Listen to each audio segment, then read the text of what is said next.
Welcome back to Inside LA, and today we have a very big story here regarding LAX and their increasing fees for rideshare riders. This is from ABC7. Let's go take a look. Using Uber or Lyft to get to or from LAX is going to cost a bit more. On Tuesday, the Board of Commissioners approved hiking fees for all rideshare services.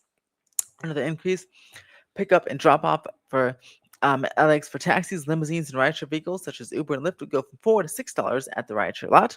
That's the LAX it lot, and from $5 to $12 inside the main central terminal. Officials say the move is aimed at reducing traffic inside the airport's central terminal. And this, by the way, these new prices would go into effect um, after the LAX People Mover opens. So, yes, that's the big key here. It's not going to go in effect right now. It's going to in effect after the LAX People Mover links has officially opened, which hopefully will be later this year. Go check out my video that I just did about how LAX's People Mover got delayed again and will probably miss the World Cup, which is unfortunately. So this is the setup at LAX right now. We have the central terminal area, which everyone goes in to drop off and pick up your guests, and you have the shuttles in there and everything. The rent-a-car shuttles. Well, the con rack is now completed, and when the People Mover opens, the rental car shuttles will go over there, and you'll rent your car and stuff, and all the shuttles will go over there. Should take up a lot of traffic, a lot of shuttle traffic and bus traffic from the central terminal area. They also have the ground transportation hubs, which right now is the LAX it lot, which has bus bays, and ground transportation such as taxis, limousines, and Uber and Lyft. But now that will move to two ground. There's the east and the west ground transportation hubs that will open alongside of the People Mover and different stations, and the Uber and Lyft will be moved over there. That is when they're talking about. That's why the fee is lower. It's going what, $4 to $6 when going to those lots, because those are away from the central terminal area. Ubers and Lyfts, you'll still have the option to get picked up or dropped off in the central terminal area, but it'll be a much higher price, be a $12 fee in addition to your ticket. That will discourage Ubers and Lyfts and other car traffic from coming into the area. New fees for taxis and limousines will be addressed as well. And all this is to reduce traffic into the central terminal area, because right now it is a shit show, as I think everyone watching this video will agree. The People Mover will be able to transport thousands of people per hour and millions of people per year. When it eventually opens, it'll run every 2.5 minutes, and the whole trip will take about 5 minutes from end to end. All stops at the LAX Transit Center, the Con Rack, the ground transportation hubs, and the terminals inside LAX.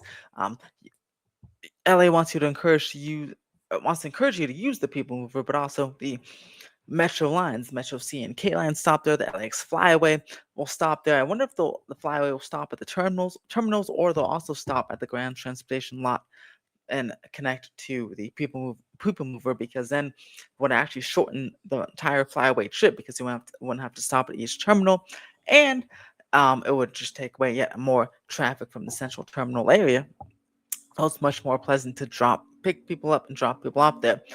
I think this is a great idea. I think this is part of the things that we're discussing early on about maybe even implementing congestion pricing inside the CTA central terminal area, for the cars coming into and out of, to raise some revenue, but also just encourage people to go in the central terminal area. I think they should come back to that idea. This should be phase one. Charge the Ubers and Lyfts and the rideshare to encourage them to go to somewhere else, because there's now will be alternatives when that People Mover finally can open up. Next up, you should charge regular people like you and me should be charged going to the central terminal area. Like New York's congestion pricing should go to LAX first and foremost. Now they're studying it to come to other parts of Los Angeles in 2028, but they should come to LAX immediately, because that will just alleviate so much traffic. And that way, if you want to pay a little more, you can easily get in, drop someone off, pick someone up, and then drive out, and there should be little to no traffic. Unfortunately, LAX is also it's like one step forward, two steps back. A situation. Well, it's actually it's almost like two steps forward and one step back because these things, the charging the for rideshare and the people mover are and the ground transportation hubs are progress. But then they go ahead and they're doing this massive, like basically a mini freeway project to enhance the vehicular access on the Sepulveda Boulevard into and out of the airport, and that's why they're moving the LAX pylons right now because they're putting like a 6-lane freeway. It's a roadway, an elevated roadway, but 3 lane. I think it's 3 lanes in each direction, I believe. Um, and that is kind of insane. That's going to add so much traffic to the central terminal area. So again, it's like two steps forward, but one step back. Progress, but then kind of a major step back on that project. And I don't know why that one was proposed or approved. I think it'll be costing over $1 billion to do this, and that's $1 billion could be used for other parts of the airport.